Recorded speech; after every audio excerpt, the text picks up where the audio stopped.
Federação Espírita do Paraná apresenta André Trigueiro, na 22ª Conferência Estadual Espírita, com o tema A Força do Um.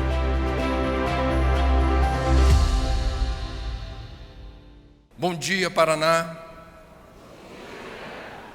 Ontem, depois da jornada do Congresso, regressando ao hotel,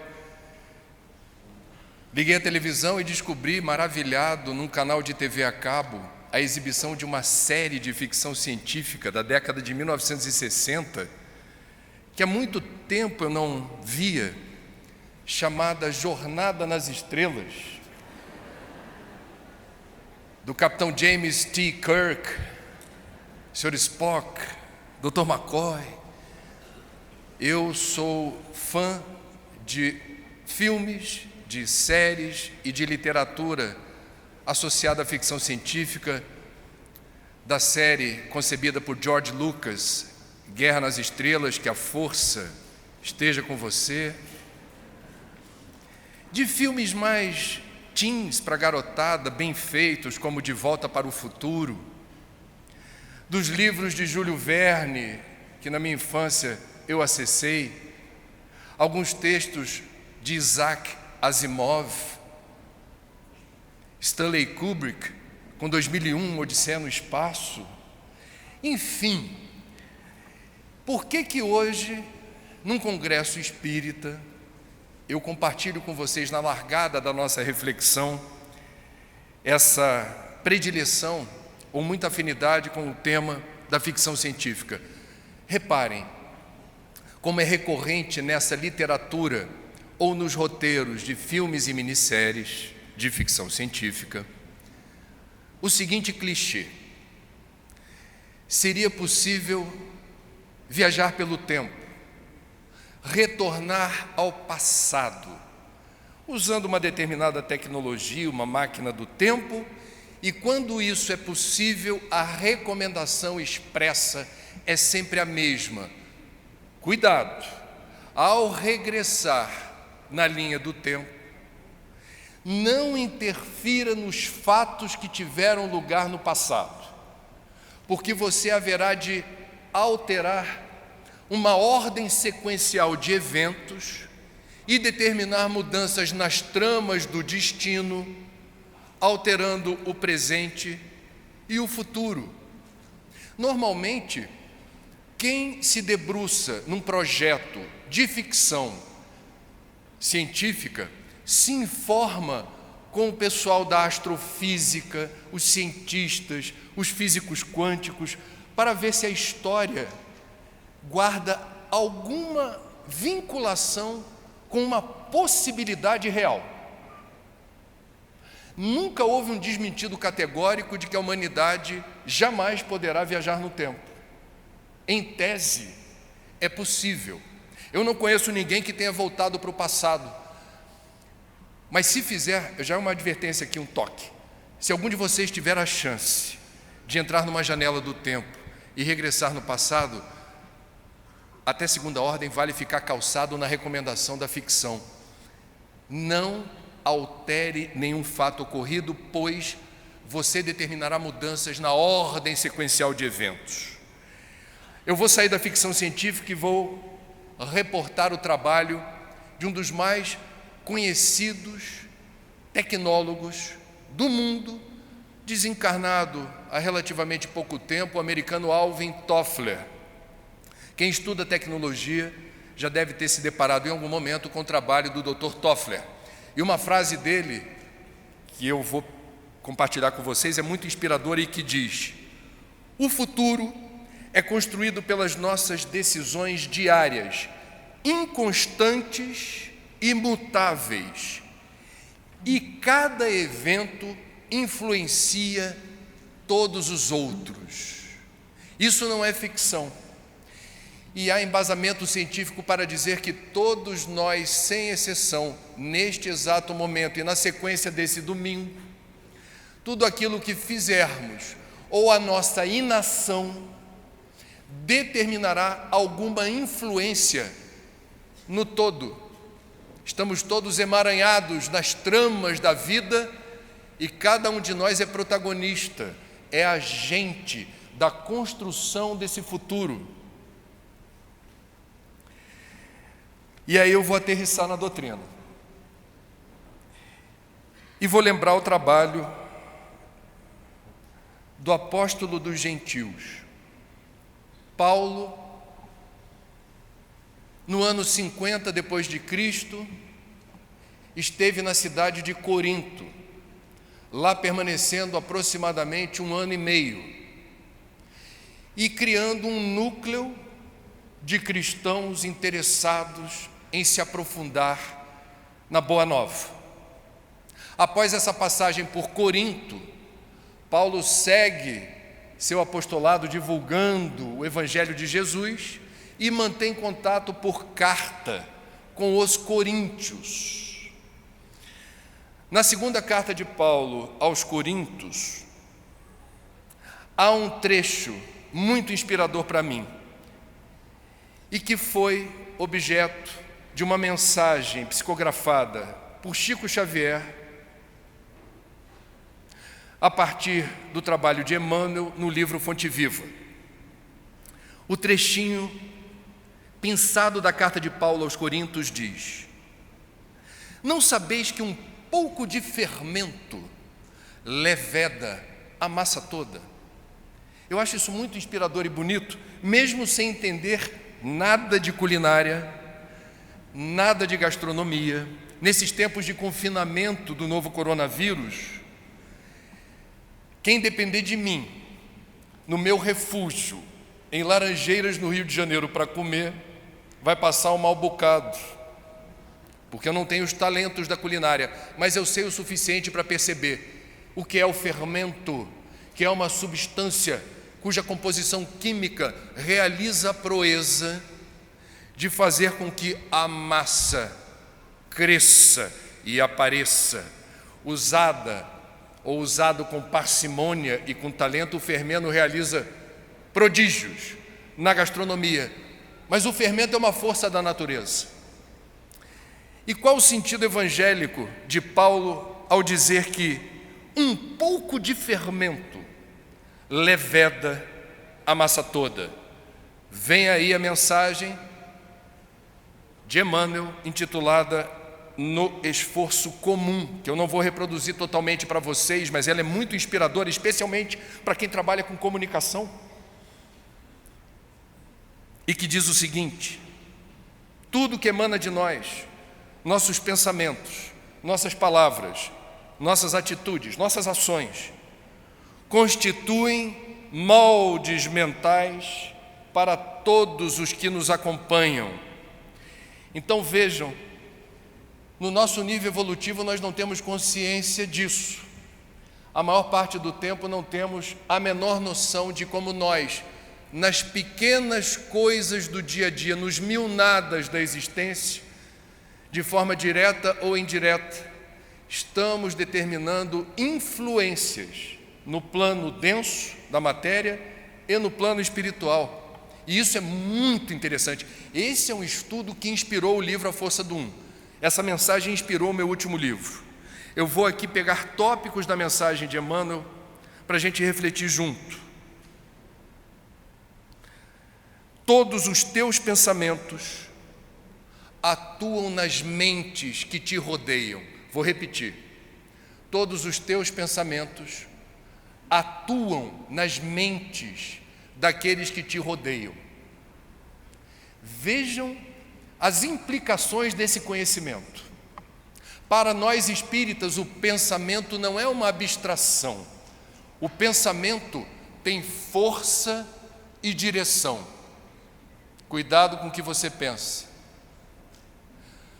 Quando a gente pensa em alguém, quando a gente pensa em alguma coisa, nós plasmamos essa energia, e essa energia ganha força, densidade e direção. Não por outra razão, o mestre assinalou na sua passagem entre nós a máxima: vigiai e orai, nesta ordem. Vigiai. Vigiai o quê? O outro? Vigia o outro? Não. Vigiar o quê? Vigia teus pensamentos, Vigia teus sentimentos, presta atenção na frequência, na vibração que emana de ti, porque isso traz consequências. No budismo, na tradição budista, o pensamento invigilante é comparado a um macaquinho travesso que vai pulando de galho em galho, livre, leve e solto.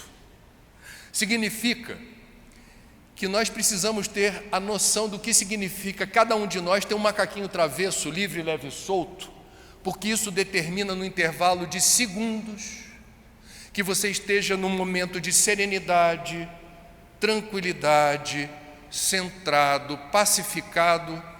Mas se você não consegue prestar atenção no rumo do macaquinho travesso, no intervalo de alguns segundos, não sei se vocês já experimentaram isso, eu já experimentei, você pode entrar num estágio de ansiedade ou angústia, você pode ter a mudança do teu batimento cardíaco, da tua pressão arterial. Eu tenho filhas jovens no Rio de Janeiro que gostam de ir para a balada.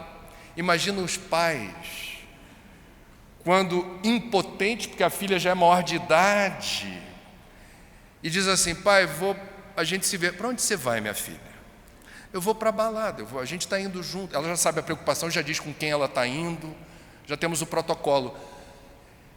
Os homens são mais relaxados, as mães, cujos filhos saem das suas entranhas, têm uma relação mais, eu diria, magnética.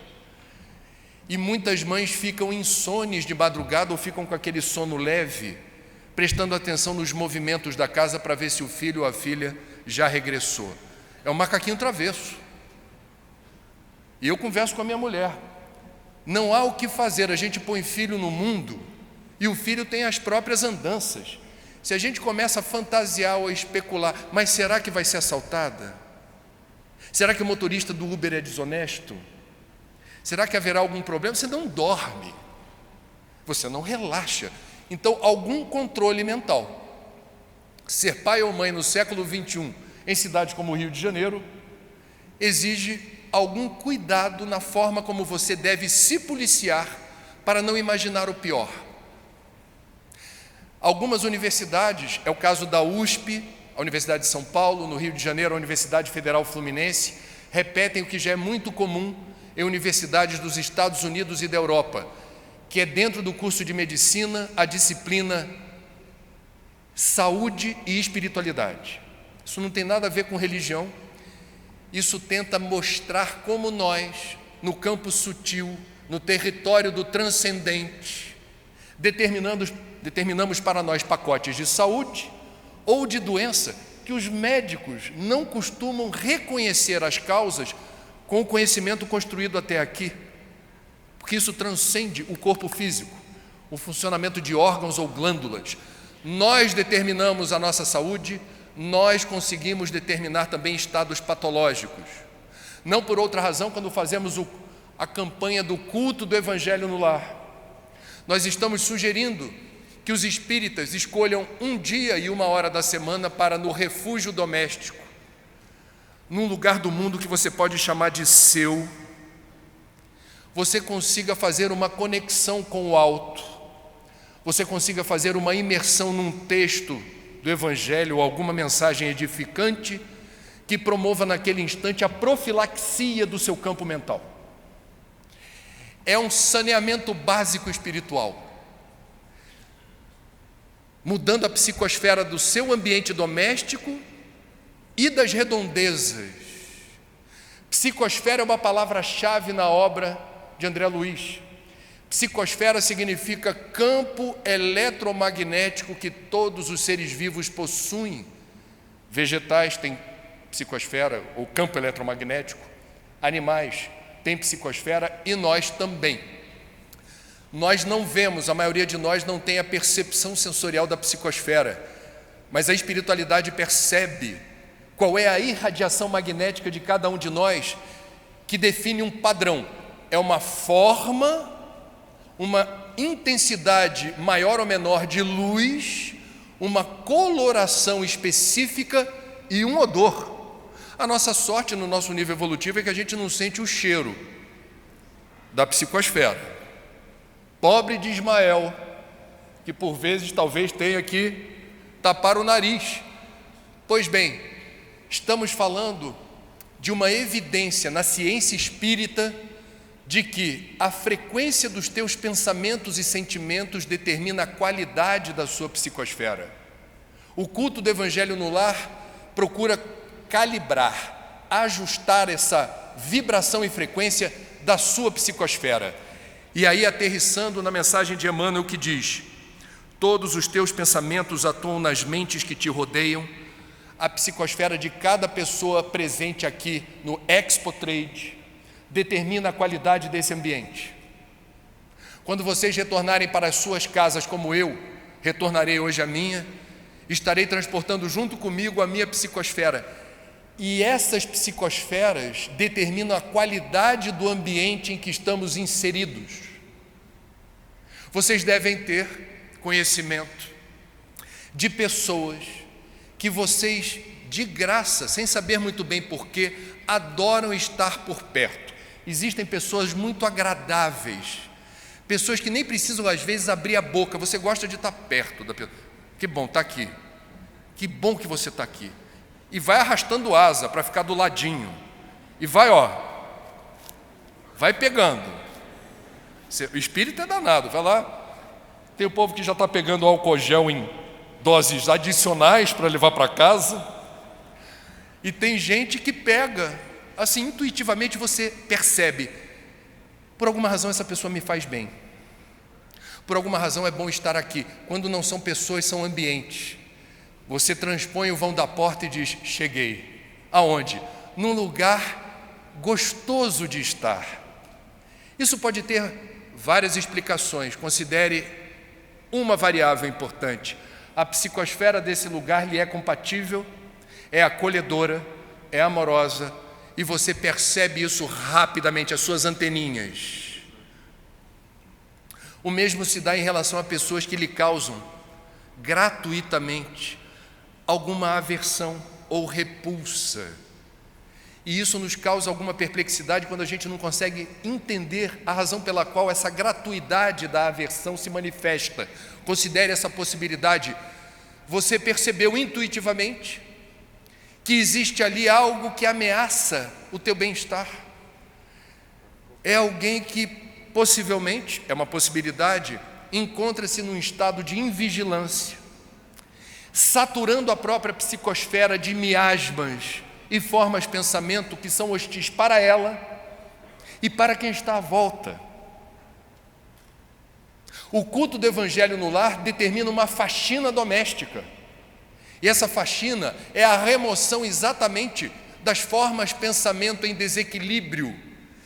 Quando elas se avolumam no nosso ambiente doméstico, a literatura espírita é muito clara quando demonstra que há intercorrência entre psicosferas pesadas, vibracionalmente, e estados de inapetência, insônia, desesperança, pessimismo, estados depressivos que podem evoluir para uma depressão e ideação suicida. Ernesto Bozano tem histórias incríveis de psicosferas saturadas daquilo que não favorece a gente. Vigiai e orai. Presta atenção na qualidade do teu pensamento e do teu sentimento. Faça isso por você e pela sua família. Faça isso por você e por seus colegas de trabalho, voluntário ou não. Faça isso pelo Brasil. Faça isso pelo planeta. Recado de Emmanuel. Segundo tópico, que eu peço licença a Emmanuel, eu estou editando, viu, Emmanuel, sua mensagem. Confia no taco do jornalista. Segundo tópico, todas as suas palavras gerarão impulsos nos que te ouvem. Toda palavra proferida presencialmente, ou pela internet, ou pelo rádio, ou pela televisão, ou pelo seu blog, ou por seu canal do YouTube, a palavra proferida, o som e o conteúdo, não é só o que eu falo, é como eu falo, estão impregnados de energia positiva ou negativa. Não existe neutralidade no universo. Toda palavra tem um componente energético que vai determinar algum efeito. Existem palavras de amor e existem palavras de ódio. Se eu pudesse, eu faria uma grande pesquisa aqui, perguntando se na vida de vocês, porque na minha vida isso aconteceu, vocês têm a consciência, quando evoca os arquivos do passado, quem em algum lugar do seu passado, conhecido ou não, chegou com a palavra certa, na hora certa, que te causou o efeito mais benfazejo possível, num momento delicado em que você eventualmente se encontrava vulnerável ou fragilizado por uma situação hostil. Vocês entendem o que eu digo? Às vezes é um desconhecido que encontra você no ponto de ônibus ou no elevador. Às vezes é um parente, um amigo que com muita delicadeza expressa uma frase ou uma palavra que naquele momento é absolutamente pertinente e estratégico para que você volte a ter esperança, para que você se desonere do fardo que até ali estava lhe oprimindo a alma. Uma palavra tem poder de reverter estágios terríveis de desequilíbrio, desarmonia, perda da autoestima. A força da palavra, a palavra certa. Tem uma frase do Chico que a gente gosta de repetir no movimento espírita, dentre tantas. Isso também passa. Tem até música, trilha sonora. Isso também passa. Não é bom ouvir, de vez em quando, no auge de uma aflição, você se percebendo num estado de ansiedade e angústia, e alguém olha para você, sem saber o que você está sofrendo, mas percebendo a sua dor, diz assim: tudo vai dar certo. Entendem o que eu digo? Vamos imaginar agora, não vai ser muito confortável, mas é importante. Em que momentos da vida de vocês houve o contrário? Uma pessoa conhecida ou não, por descuido ou deliberadamente, usa uma palavra ou encaixa uma frase que veio no momento que você estava fragilizado e vulnerável, e essa frase ou essa palavra tem o efeito magnético de desmontar a sua autoestima, a sua coragem, a sua esperança. Vocês entendem o que eu digo quando não é trivial prestar atenção na energia, no sentimento, no conteúdo que uma única palavra traz? Isso é tão importante que quando a gente dá um salto e vai ver do outro lado do muro da doutrina espírita, como é no catolicismo, o Concílio Vaticano II, que fez a reforma da igreja no século passado, determinou que as missas que eram apenas em latim e com o sacerdote de costas para os fiéis, deveria haver um ajuste na comunicação da igreja e as missas deveriam ser no idioma de cada lugar, com o padre olhando para os fiéis. Até hoje, há aqueles que entendem que as palavras em latim possuiriam algum efeito sobre a plateia de místicos católicos, diferenciado da palavra em português, ou inglês, ou francês. No meio militar, existem as palavras de ordem, e quem é militar sabe que cresce num meio onde a hierarquia é vertical, e quando você fala a palavra sentido, há um condicionamento. É uma palavra que determina imediatamente um efeito no seu psiquismo. Militares da reforma, por vezes, não conseguem deixar de fazer o quê? Palavras de ordem, comportamentos, condicionamentos. As palavras. A política deveria ser a arte de construir pontes e não muros. A política é a arte de usar as palavras para construir o consenso possível. Não estou falando de unanimidade. A política é o ofício mais nobre que existe. Dr. Bezerra de Menezes foi político, no sentido de tentar construir planos, projetos, políticas de Estado em favor dos que mais necessitam. Que cada partido, que cada corrente ideológica ou política tenha a grandeza de dialogar com o outro sem estigmatizá-lo por pensar diferente. É incrível como o analfabetismo político graça no Brasil e diferentes lideranças que vão de A a Z perderam o direito de serem chamados de bons políticos, porque malbaratam o recurso da palavra. É difícil encontrar palavras de esperança, palavras de coragem, palavras de alento, especialmente no momento de crise econômica, pandemia mundial e tanta quizila, tanta disputinha pequena, medíocre, em torno do que não é importante e essencial para construirmos um país melhor e mais justo. Prestem atenção quando Chico Xavier disse: orem pelos políticos, porque a realidade deles no plano espiritual, quando desperdiçam as oportunidades de realizar aquilo que lhes compete, e não é possível fazer política sem o precioso recurso da comunicação, na busca pelo consenso possível. Estamos perdendo muito tempo em boa parte do mundo, sem fazer da política a ferramenta de transformação da realidade em busca de um país melhor e mais justo. A palavra tem força, a palavra faz a diferença e a gente precisa ter consciência disso, porque isso é espiritismo na veia. Aqueles de nós que não valorizam o recurso da palavra, nós somos espíritas, somos reencarnacionistas. Por vezes, alguns de nós, na encarnação vindoura ou nessa, escolhemos o mutismo, escolhemos não falar, escolhemos não nos comunicar oralmente. Por quê? Porque malbaratamos o recurso da palavra em vidas passadas, usamos de forma tão medíocre, fomentamos o dissenso, a disputa por nada de importante e essencial. Usamos a palavra para fomentar a intolerância, o desrespeito e o ódio. E quando sobrevém a consciência, que é o juízo final, após o desencarne, sobrevém a dor de ter desperdiçado esse precioso recurso. E não raro, eu não quero incorrer novamente nesse erro, se não é por expiação, é um pedido do Espírito errante.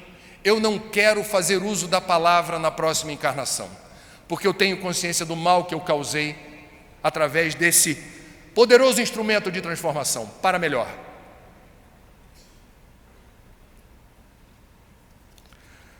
Em outro tópico,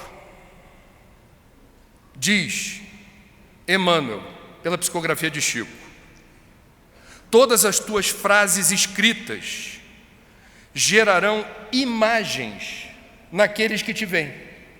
Essa é a força da palavra escrita e a força também do rádio, onde você não vê, você cria, elabora, fantasia. Palavras escritas têm força, palavras escritas nos influenciam. Kardec defendeu desde o início da codificação a necessidade do espírita estudar. O estudo através da leitura, a leitura que fomenta a reflexão, o debate.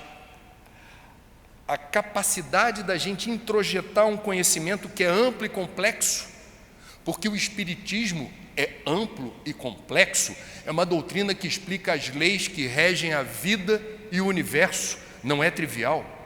O estudo é fundamental através da leitura. Vejam, nós estamos aqui hoje porque vários livros, e todo evento espírita tem livraria. Toda casa espírita, se não tem, deveria ter livraria. A doutrina espírita está absolutamente calcada na necessidade da leitura, do estudo e da imersão nesse conhecimento. Eu estou aqui fazendo uso de um texto escrito, psicografado por Francisco Cândido Xavier, que nos deixou 458 obras psicografadas. Quantos benefícios, quantas coisas boas estão acontecendo no Brasil e no mundo, onde há obras traduzidas de Chico, determinando mudanças no coração e na mente das pessoas, mudanças de rotina, novas deliberações existenciais a partir da palavra escrita. 250 obras psicografadas por Divaldo Pereira Franco. Essas obras têm luz própria. Divaldo não tem mais o controle. Joana, Manuel Filomeno de Miranda, Viana de Carvalho, Bezerra não tem o controle. De onde esses 250 livros vão e de que jeito serão absorvidos? Que inspirações vão determinar? Vejam a força da palavra escrita. Entretanto, nós estamos aonde? Na era das redes sociais. Todos nós, com muita facilidade, usamos celular ou smartphone para a ferramenta da escrita virtual.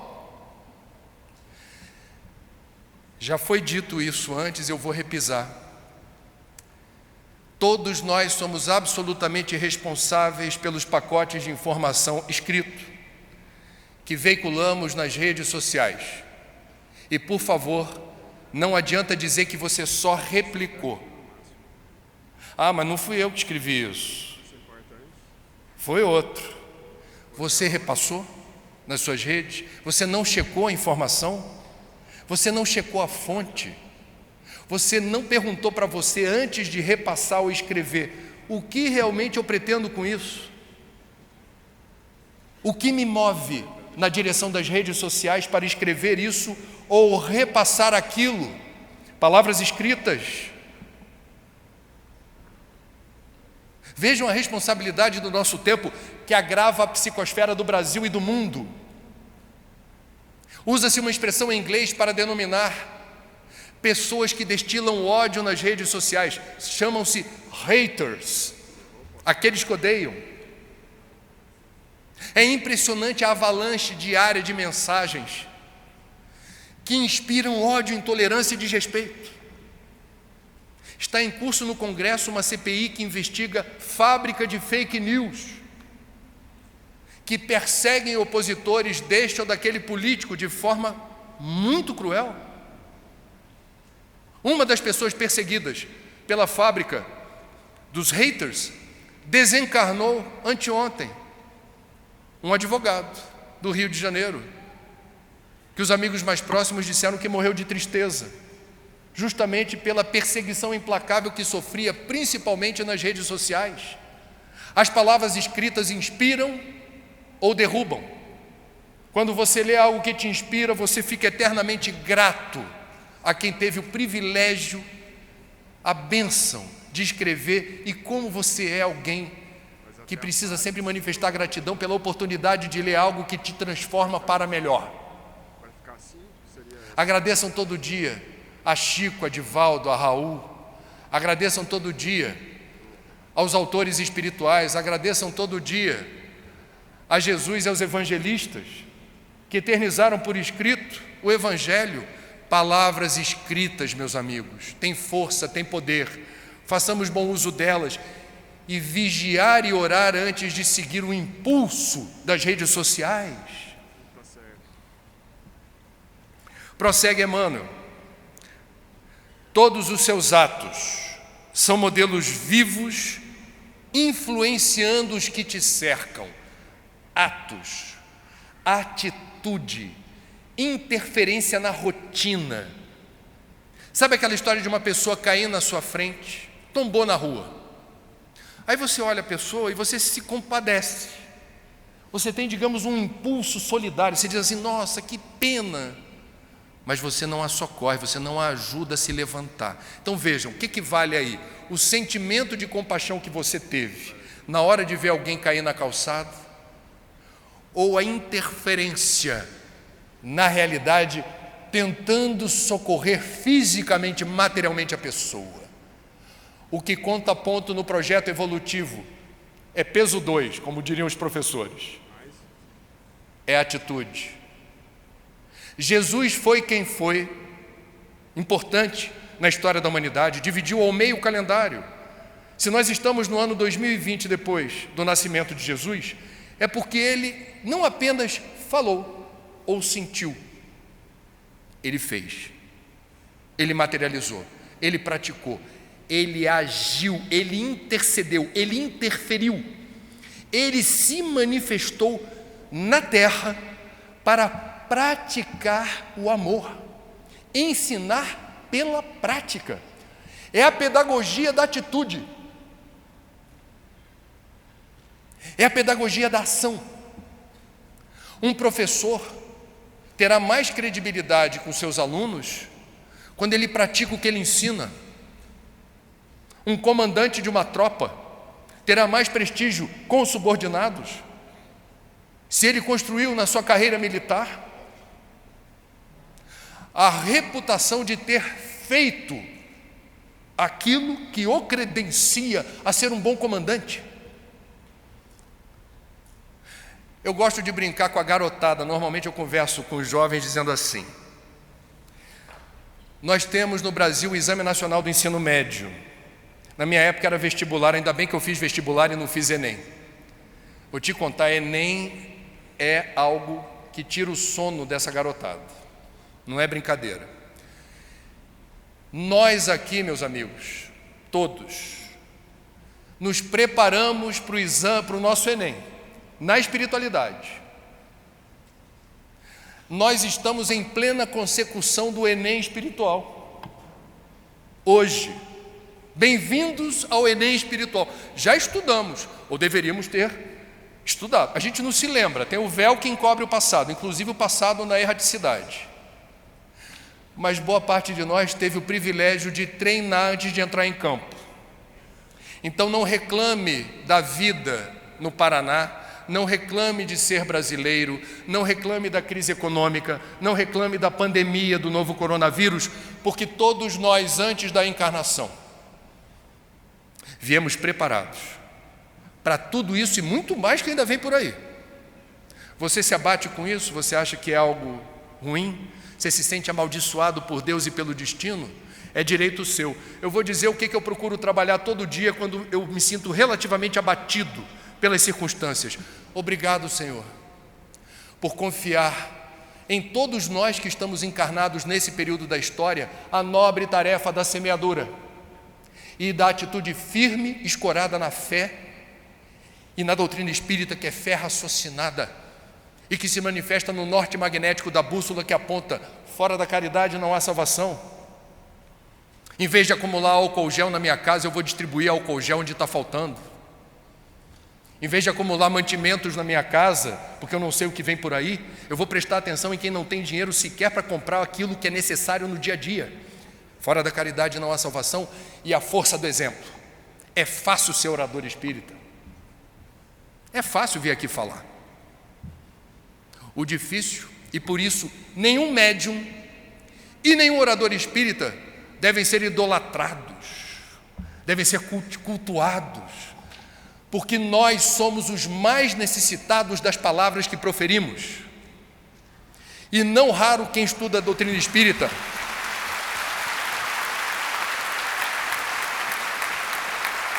nós, quando estudamos a doutrina espírita, também conhecemos a realidade íntima dos médiuns.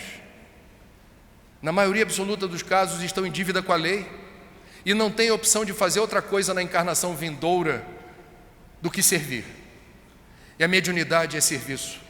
A mediunidade é convite ao serviço. Não é santidade. Não é objeto de idolatria. É respeito, eventual admiração, entendendo as injunções que fazem de cada médium um devedor da lei. Encarnou nesse planeta, meus amigos, com raras e honrosas exceções, todos nós estamos em dívida. Estamos aqui para nos melhorar. Nada supera a atitude. Façam um bom Enem espiritual. Estou na torcida, por mim e por vocês. Não vamos desperdiçar tempo Na espiritualidade, a maioria daqueles que desencarna relata que o maior fator de desconforto no retorno à pátria espiritual é o arrependimento em relação ao tempo perdido. Nós que temos a informação, junto com a informação vem a responsabilidade. O que tenho feito do meu tempo? Eu tenho procurado fazer aquilo que me compete na medida das minhas possibilidades. O que a espiritualidade maior espera de nós? Não é santidade, a gente não está aqui para ser santo. Não resolveremos numa encarnação todas as nossas pendências, é óbvio. Mas então o que a espiritualidade quer de nós? Faça o que estiver ao seu alcance, nem mais, nem menos. Eu vou confidenciar a vocês o meu encantamento com a doutrina espírita com 21 anos, quando me tornei espírita. Eu estava resoluto a resolver minhas pendências numa vida. Eu caí nessa armadilha, eu falei, já que tem tanta informação clara e objetiva, se a doutrina é tão explícita, eu vou engrenar quinta marcha. Eu vou fazer o que for preciso.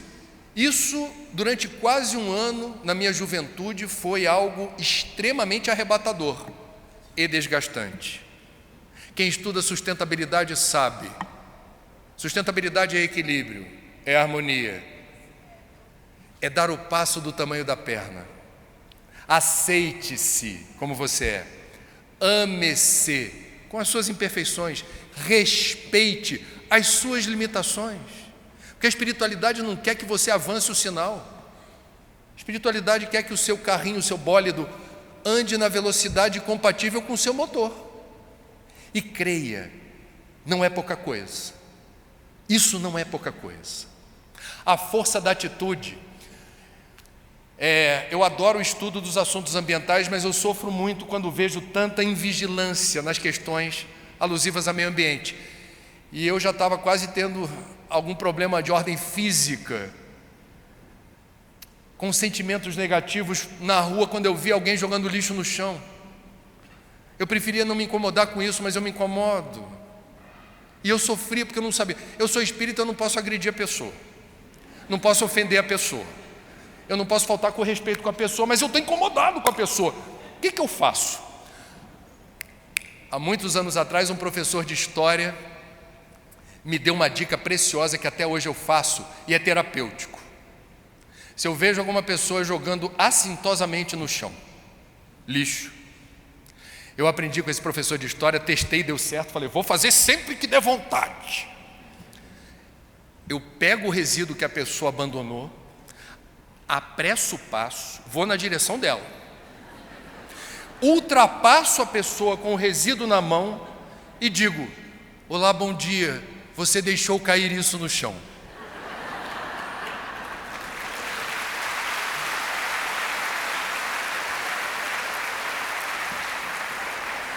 Ainda Emmanuel, por mais que te procures isolar, serás sempre uma peça viva na máquina da existência. Essa passagem de Emmanuel alude a uma questão do Livro dos Espíritos, quando Kardec indaga a espiritualidade maior sobre a opção do isolamento, do encapsulamento, da reclusão, da vida não social. É uma das respostas mais duras que a espiritualidade dá, abominando qualquer movimento isolacionista. Eu vou para as montanhas do Tibete, vou ficar o dia inteiro lá meditando e rezando. Não é o que o Espiritismo preconiza como ferramenta evolutiva. Não tem um adesivo por aí que diz assim, hora que melhora, adesivo de carro, né? Hora que melhora. A gente entende o espírito da coisa, mas não bate com o convite à atitude e à interação social que Emmanuel evoca. Orar melhora, mas não resolve, não basta. Eu prefiro um ditado árabe que diz assim, enquanto reza, vai fazendo. Não é bonitinho? Enquanto reza, vai fazendo. Então a gente precisa se dar conta de que isolar-se do mundo, buscar refúgios espirituais. Eu vou para o meu, como é que eles chamam? Ashna, na Índia. Vou ficar lá recluso. É um direito seu. Vou passar um ano sabático. Ok, não estou criticando. Se você é espírita, lembre-se, evolução é mérito pessoal e intransferível, e não é possível evoluir sozinho. Nós somos seres sociais e nós dependemos uns dos outros para evoluir. Nós precisamos nos dar conta da necessidade da interação social, sempre. Diz ainda Emmanuel: somos uma equipe de trabalhadores agindo em perfeita interdependência. Olha que bonito. A palavra trabalho na doutrina espírita não tem a mesma conotação do que a legislação brasileira ou de outros países chama de trabalho. O brasileiro tem uma certa aversão cultural à palavra trabalho, com todo respeito. O brasileiro adora a palavra aposentadoria. Mas o brasileiro não gosta da palavra trabalho. Então, quando a gente fala a palavra trabalho, já tem gente bocejando. Trabalho para os espíritas é uma lei moral. Significa que, ao contrário dos católicos que preconizam que quando a gente morre ou desencarna, curte, aproveita uma eternidade um tanto monótona, num ambiente onde você vai, eu diria, descansar em paz. A paz dos espíritas não vem do descanso, vem do trabalho. E o que é trabalho para os espíritas é o sentir-se útil a um propósito coletivo, interferir positivamente em realidades nefastas e hostis.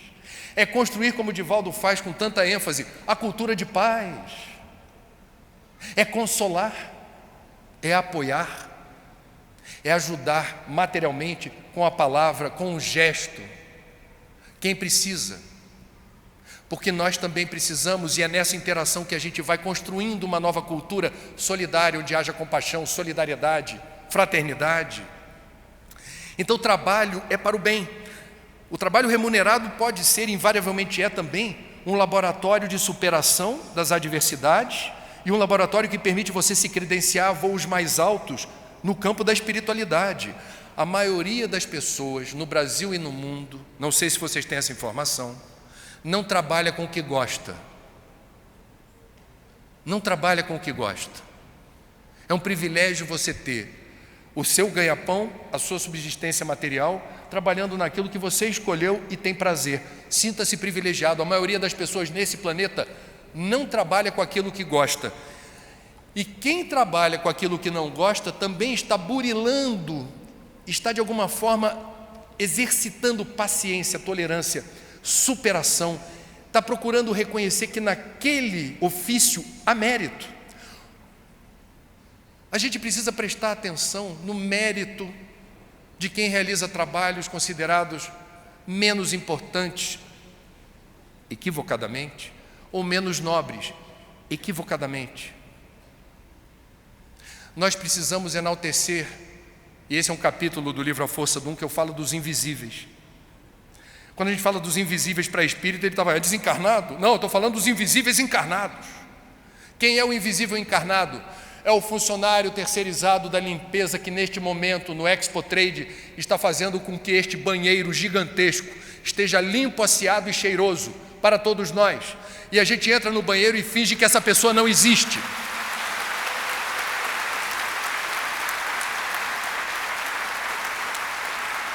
Essa pessoa vai colecionando ao longo do dia a indiferença alheia.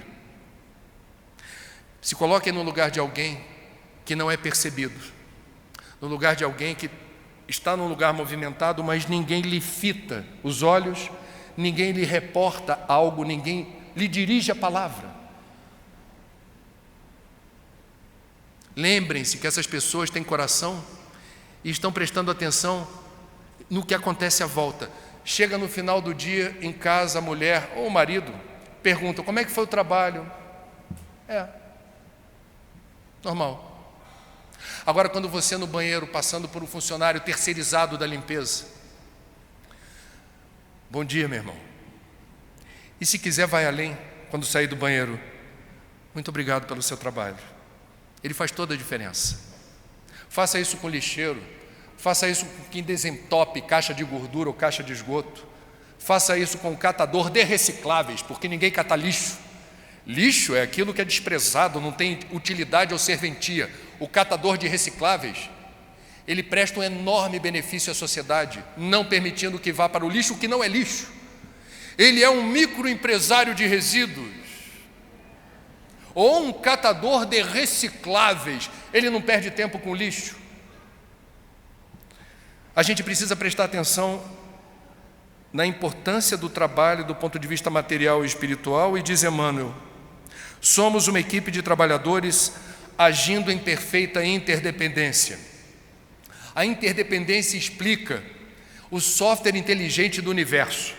Tudo o que existe está em relação com outras coisas. Este é um universo sistêmico. Tudo está em conexão com tudo. E nós não sabemos quase nada sobre essa dinâmica universal. O Espiritismo nos dá uma pincelada. A física nos dá uma noção. Pouco sabemos. Entretanto, o pouco que sabemos nos permite dizer com muita assertividade: tudo o que se faz ou se deixa de fazer interfere nas rotinas e na dinâmica do universo. Não se menospreze, não se sinta pequeno, não se sinta menor. A força do um significa o quê? Se a gente entender o universo como uma poderosa máquina perfeita com inúmeras engrenagens, todas conectadas e todas realizando algum trabalho, todas que tenham alguma função, realizam movimentos que podem conspirar em favor da harmonia e da resiliência da máquina, ou conspirar contra a fluidez e a dinâmica dos trabalhos dessa máquina. Todos nós temos importância, todos nós interferimos positivamente ou negativamente, porque não há neutralidade no rumo dos acontecimentos. Se todos nós somos importantes, não há lugar para o preconceito, não há lugar para a intolerância, não há lugar para a discriminação.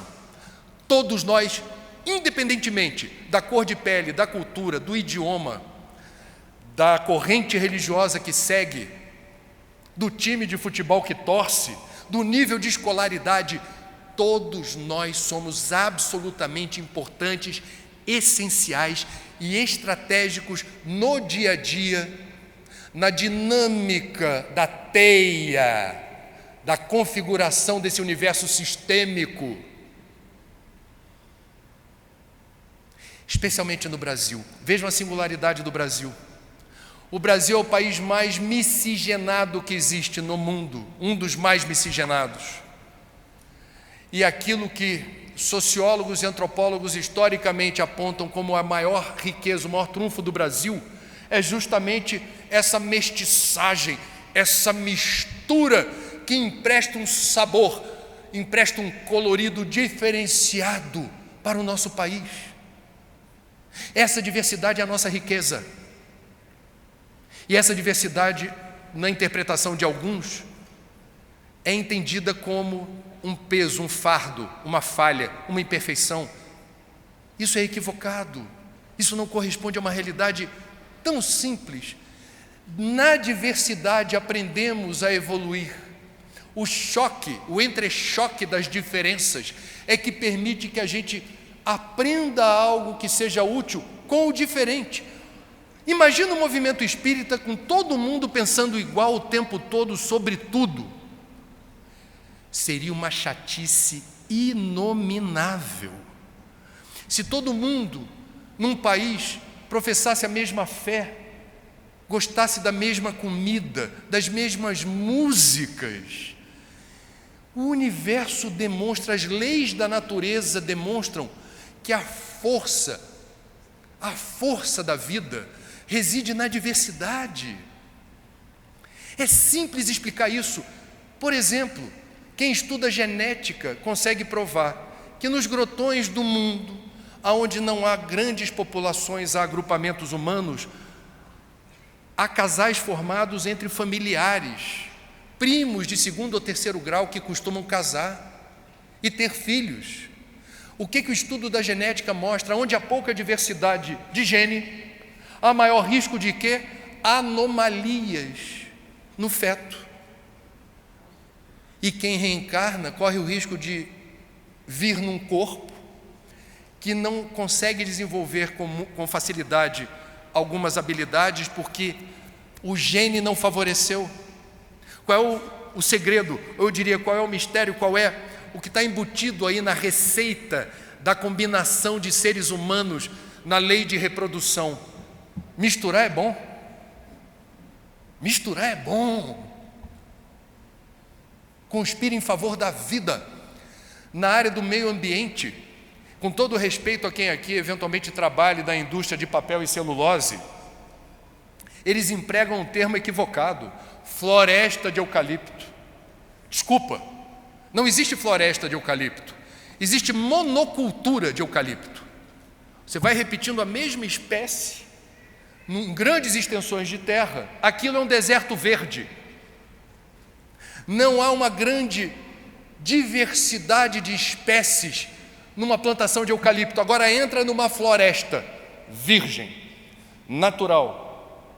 Entra com um biólogo para você ver como ele fica embevecido, dizendo: talvez você não esteja percebendo o que eu estou vendo. Eu estou vendo uma farra, eu estou vendo um furdunço de combinações complexas e caprichosas de espécies macroscópicas e microscópicas que intercambiam o tempo todo trocas e relações que tornam a vida pulsante e que torna esse lugar simplesmente belo, maravilhoso, porque temos vida em abundância, e essas trocas intermitentes é que determinam a resiliência, a saúde e a longevidade da floresta. Nós vivemos num país que precisa reconhecer a beleza, a pertinência da diversidade. Eu sou espírita. Eu, quando viajo pelo mundo, eu me emociono com outras tradições religiosas que sempre me ensinam algo. Você reconhecer a beleza de outras tradições não enfraquece a tua adesão a uma determinada doutrina ou filosofia espiritualista, como é o espiritismo. Eu já vi algumas vezes em aeroportos por aí a beleza do gesto dos islâmicos, dos muçulmanos, dos maometanos, que no ritual deles, não tem um preconceito com a palavra ritual, eu sei que o espiritismo não tem rituais, mas deixa o preconceito de lado e tenta perceber o que eu vou dizer.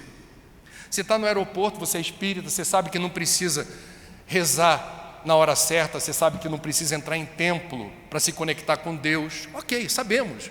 Que bênção Kardec nos trazer essa revelação. Aonde eu fico comovido? Quando os maometanos, não importa onde eles estejam, na hora certa e na direção de Meca, não importa se eles estão no saguão de aeroporto ou de um hotel, ou no meio da rua, quando não dá para se programar, eles se ajoelham e eles reverenciam o Deus deles, que é o nosso, de uma forma tão bonita e comprometida que eu me emociono. Eu fico emocionado, eu falo: obrigado, Deus, por permitir, através desse gesto de devoção, que é a fidelidade e a submissão a Deus, na visão maometana, como eles lembram, do jeito deles, o meu Deus e a minha relação com o meu Deus. Invariavelmente, quando eu testemunho isso, eu de alguma forma tento fazer uma conexão e, da minha maneira também, agradecer. O Espiritismo não traz a informação de que antes da refeição a gente deve agradecer a Deus. Não me lembro de ter visto nas obras básicas nenhuma pergunta de Kardec: antes da refeição devemos agradecer a Deus? Não, acho que não houve essa pergunta. Entretanto, os evangélicos americanos incorporaram na rotina, antes de qualquer refeição, em boa parte dos lares do país mais consumista do mundo, é um momento de gratidão pelo alimento. E eles se condicionaram culturalmente a fazer algo que muito espírita não faz. E eu não estou recriminando a gente por isso. Eu estou dizendo como é belo e inspirador ver outras formas de praticar essa relação com Deus e como a gente pode absorver ou introjetar aspectos de outras crenças no nosso dia a dia, se quisermos. Eu não preciso ajoelhar para falar com Deus, mas que legal, Ele me inspirou agora eu vou falar aqui no meio do aeroporto também. Deus, obrigado por tudo. Não tenho o hábito de rezar sempre à frente do alimento, mas quando alguém faz isso eu me sinto contrito. Eu falo, boa ideia, que legal alguém que vai fazer isso comigo agora, me ensinando a fazer. Obrigado, Senhor, pelo alimento que falta e é escasso em tantos lugares do mundo. Obrigado por quem plantou, obrigado por quem cultivou, obrigado por quem colheu, obrigado por quem processou, obrigado por quem disponibilizou no varejo, obrigado por quem cozinhou, obrigado por quem serviu, obrigado por esses nutrientes permitirem a minha vida, a minha saúde e com sabor, o prazer da degustação. Obrigado, obrigado. Ah, André, mas isso não está nas obras básicas. A beleza do jardim de Deus está na diversidade das flores. Vamos aprender a beleza de outros aromas, de outros olhares. Isso faz de mim menos espírita? Não. Cuidado com o sectarismo. Ontem com os jovens, um deles fez uma maravilhosa pergunta, manifestando algum receio em relação às companhias que não são espíritas e podem representar ameaça às suas convicções ou à sua vibração. Eu tive muito cuidado com a resposta, que eu disse assim: não podemos replicar no movimento espírita o sectarismo de outras tradições. Eu tenho vários amigos que não são espíritas e prezo pela amizade deles. Eles me ensinam muito em vários pontos. Tenho amigos agnósticos, tenho amigos materialistas e eles me ensinam muito.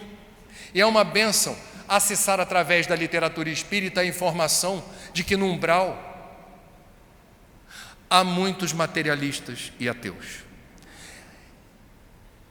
E nos lugares abençoados e luminosos, para onde vão os espíritos que estão pacificados na consciência porque realizaram bem e evoluíram, há muitos materialistas e ateus. No umbral, há um lugar reservado para dirigentes espíritas. É uma informação da psicografia de Francisco Cândido Xavier. André Luiz? Há no umbral um lugar reservado para dirigentes espíritas que vieram com a missão de organizar as tarefas, as rotinas sacrificiais das casas espíritas, os trabalhos, as dinâmicas da casa. Eles retornam para o plano espiritual e se surpreendem porque estão no umbral. E não sabem no primeiro momento explicar a razão pela qual isso aconteceu.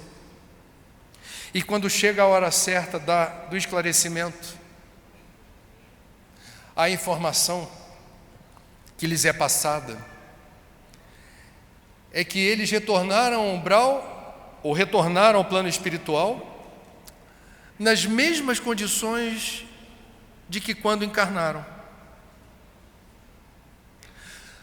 Porque Kardec foi muito claro quando disse: reconhece-se o verdadeiro espírita por sua transformação moral e pelos esforços que realiza para dobrar as suas más inclinações. O pressuposto é que é perfeitamente possível ser espírita, orador espírita, médium ou dirigente, realizar as suas tarefas, mas você, ao final de uma existência, não realizar o avanço de 1 milímetro sequer na sua transformação moral e nos esforços que se escasseiam para dobrar as suas más inclinações. Portanto, eu falei para esse garoto ontem: não estigmatize e não tenha preconceito com quem não é espírita. Não estigmatize e não tenha preconceito com quem é agnóstico ou materialista. Eles estão estagiando num nível, ou têm a percepção de Deus e da vida num patamar que não é o nosso, mas aqui não há disputa sobre quem é melhor ou pior. Fora da caridade não é salvação. Muitos daqueles que nem cristãos são, muito menos espíritas, praticam a caridade, ensinam no dia a dia para nós o exercício do amor doação, do amor sacrifício, do amor renúncia, e não são espíritas, não frequentam centro, não tomam passe nem água fluidificada, mas são pessoas que terão um destino espiritual maravilhoso, e para muitos de nós surpreendente. Nossa, mas ele não estudou o Evangelho? Nossa, mas ele não leu as obras básicas? Evangelho é para quem precisa, Espiritismo é para quem precisa. Quem somos nós? Os trabalhadores da última hora? É o que somos, temos essa autoimagem. Então vamos imaginar, se somos os trabalhadores da última hora, boa parte de nós já ouviu a mensagem de Jesus em vidas passadas. Provavelmente teve até algum embevecimento, a gente achou bonito, mas a gente não abraçou, a gente não seguiu junto, a gente não mudou hábitos, comportamentos, estilos de vida, a gente não praticou o amor, renúncia, doação ou sacrifício. Agora nós somos os trabalhadores da última hora, em boa parte dos casos, porque fomos fisgados pela razão. Sabe essa história de fé raciocinada? Ela pegou. Eu não sei se aconteceu com vocês, aconteceu comigo.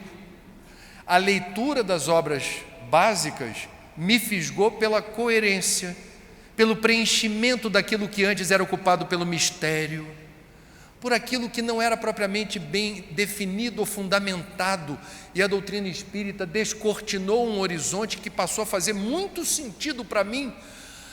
A importância das virtudes, a importância da gente entender o que é amor, como a gente não deve julgar precipitadamente os outros, como a gente deve evitar os rótulos, como a gente deve se desafiar na hora que aparece, como o CVV aqui do Paraná, que está completando esse ano 40 anos de existência, 3 telefones funcionando 24 horas por dia sem parar de tocar. E aí alguém quer ser voluntário do CVV, logo se depara com situações que no primeiro momento podem significar a renúncia de muito tempo, porque além das 4h30 de plantão no posto, tem os encontros deles com eles para discutir situações que não estão no manual, de gente que precisa de apoio emocional e de prevenção do suicídio por telefone ou pela internet. Muitos familiares e amigos de quem é voluntário do CVV não entendem por que a pessoa deixa de ter tempo com a família ou com os amigos, isso é muito doloroso, para estar fazendo aquele serviço lá, ajudando estranhos. Nós espíritas, que também somos voluntários, percebemos uma situação que nos constrange quando estamos realizando alguma obra de caridade vinculada à instituição ou não.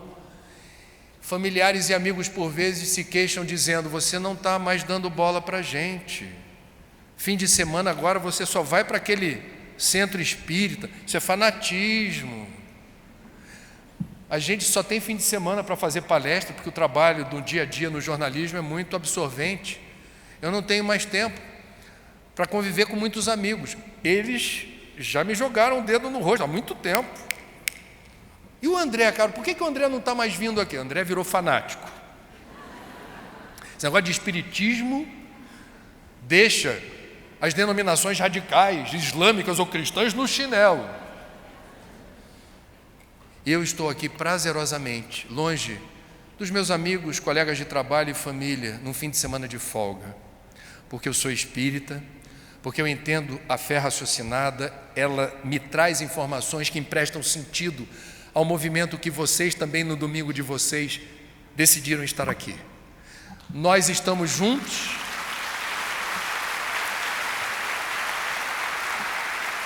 unidos por um mesmo propósito, mas isso não faz de nós pessoas iguais. Graças a Deus, a força do um é a força da singularidade, da individualidade. É o teu colorido, o teu molho, a tua forma de ver o mundo e de sentir o mundo que torna o universo um lugar extremamente rico e interessante. Viva a diferença, viva a diversidade. E nós espíritas que não praticamos o respeito ao próximo, seja o próximo quem for, que não combatemos o preconceito, a discriminação e a intolerância, não merecemos ser chamados de espíritas cristãos. A força do um, que a força do um esteja com vocês. Bom dia.